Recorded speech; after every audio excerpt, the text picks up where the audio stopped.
Okay, so let's move on. Let's go on to the trim. Now, there's 3 different types of trim. There's trim in general, there's L trim, and there's R trim. So let's go ahead and say string trimmed equals trim, and that is string here. Ooh, string. So why is this function useful? Well, what it will do first is it will trim the white space from the left and the right hand side of a string. So if we've got white space here and we've got white space here, this function will just return this itself. So let's go ahead and first of all echo out the string so we can see what we've got here. Let's go and refresh. Okay, so you can see that, oh no, that's because it's going to return it like that, isn't it? Well, I'm not sure how to show you this as an example, but we could go ahead and echo string trimmed. So this is just basically going to return the trimmed string. I think if we go ahead and put in and MBSP in there, and we put that at the end as well, which is an HTML space, and let's echo out string. Okay, yeah, so now we've got a space at the start and the end of our string. Let's go ahead now and echo out string trimmed, and that should produce, oh no, because I'm using HTML data. Anyway, okay, so let me just explain this rather than demonstrate it. If we were to have a string like this, why might we have a string like this? Well, let's say you were feeding in values from a text file, for example, and you'd use, say, an explode function to get each value separated by a comma into a string. You may have white space on either side. Now this might affect if statements, because you might be comparing, let's say, if the certain value is equal to this that I've just highlighted in blue, when in actual fact it might equal this which I've highlighted in blue, so it might have white space either side. We can use this trim function to trim the white space from the left and the right, which will then just result in the string itself here. So that's the trim function. Alternatively, if you just wanted to trim the left hand side white space, you can use L trim, and vice versa, if you wanted to trim the right hand side white space, you can use R trim.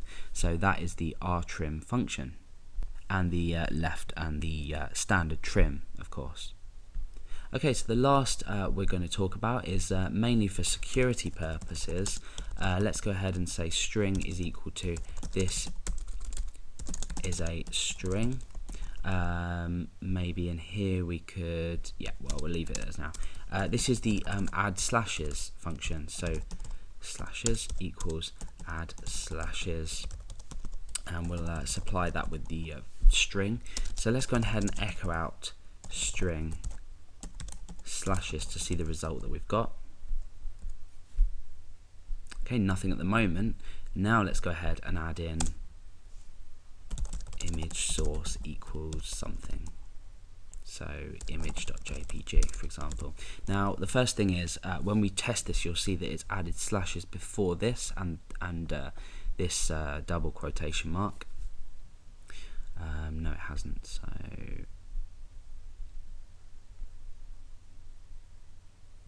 okay, so okay. Let's go ahead and get rid of this and just put a slash in. So for that, you would use the HTML entities function if you wanted to remove the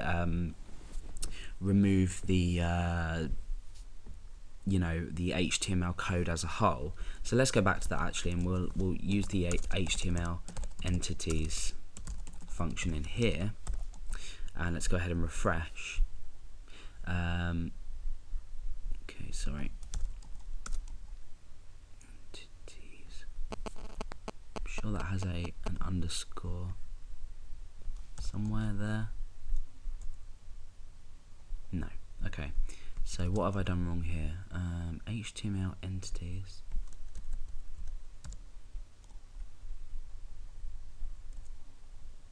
There we go, that was my spelling. So you can see now that we've produced a string with this data here.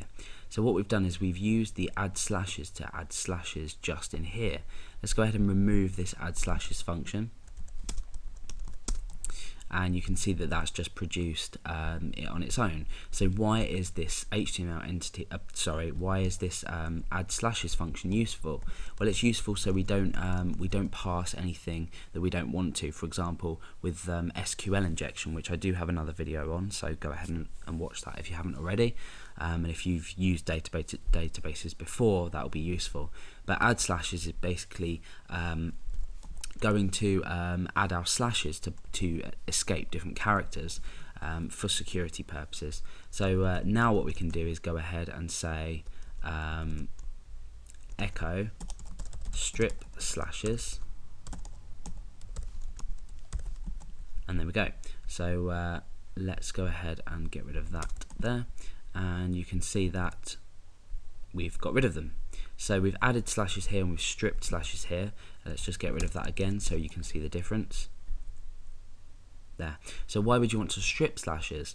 Well, for example, data may be stored in a database if it was going to be produced onto a page for viewing, and you might want to strip the slashes, or add the slashes rather, so this isn't passed as HTML code. Now, why would you want to strip the slashes? If you were, say, putting this data back into a text box for people to edit, so you might have this in an input text box, you want to strip the slashes before you put it into a text box for people to edit, and then you want to obviously add slashes when it's going to be viewed as plain text on a page anywhere on your website. So if you ever find you need to get rid of these to allow, either for SQL query security, or just to display data on your page securely, then the add slashes is the function to use, and to remove this is strip slashes, which will then allow you to view the plain data. So that's a short collection of string functions in PHP. There are many more.